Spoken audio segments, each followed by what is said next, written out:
NDA కూటమి ప్రభుత్వం ప్రజల ఆశలను వమ్ము చేసిందని అనకాపల్లి జిల్లా చోడవరం ఎమ్మెల్యే కరణం ధర్మశ్రీ విమర్శించారు. చోడవరం వైఎస్ఆర్సీపీ పార్టీ కార్యాలయంలో నిర్వహించిన మీడియా సమావేశంలో ఆయన మాట్లాడుతూ ఎన్నికల్లో ఇచ్చిన ఏ ఒక్క హామీని పూర్తిగా అమలు చేయలేకపోయారని ఎద్దేవా చేశారు. రోడ్లన్నీ శిథిలమైనా పట్టించుకోలేదని, ప్రభుత్వ వైఫల్యాలను కప్పిపుచ్చుకోవడానికి తిరుపతి లడ్డు అంశాన్ని తెరపైకి తెచ్చారని ఆక్షేపించారు. ప్రజలు ఏ ఆశతో అయితే ఏ ఆలోచనతో అయితే కూటమి ప్రభుత్వాన్ని మొగ్గు చూపారో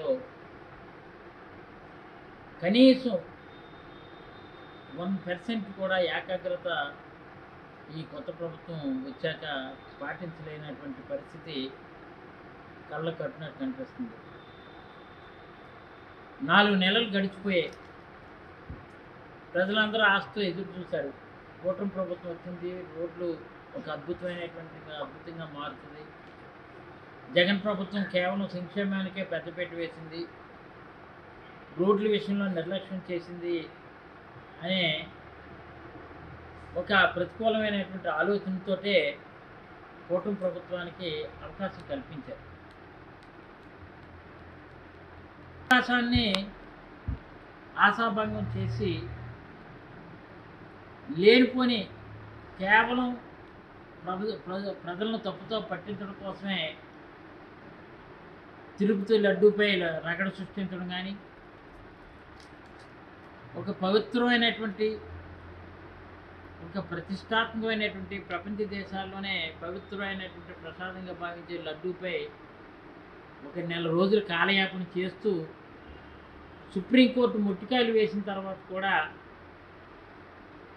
ఇంకా ఒక అబద్ధానికి మరొక అబద్ధం అల్లుతూనే ఈ కూటమి ప్రభుత్వం, తెలుగుదేశం అవ్వచ్చు, జనసేన అవ్వచ్చు, రాష్ట్ర కార్యవర్గం అయినటువంటి బీజేపీ కార్యవర్గం అవ్వచ్చు, ముగ్గురు కూడా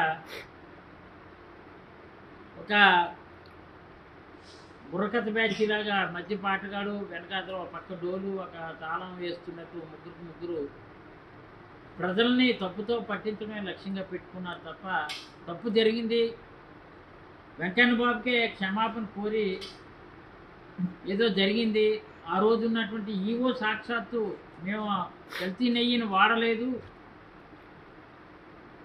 వచ్చినటువంటి దాన్ని ఈ తిరుపతికి లడ్డూకి వస్తున్నటువంటి పారామీటర్స్ ఏవైతే ఉన్నాయో దాన్ని కోయిన్సైడ్ అవ్వలేదు కాబట్టి 4 లారీలు తిరిగి పంపించాం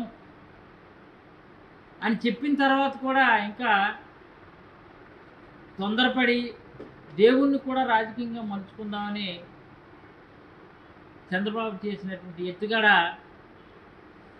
విఫలం అవ్వడం ఒక భాగం అయితే, అన్ని రంగాల్లో కూడా వైఫల్యమే చెందిందని ప్రజలు అనుకున్నటువంటి మాట. ఇప్పుడైనా కూటమి ప్రభుత్వం కళ్ళు తెరవాలంటున్నా.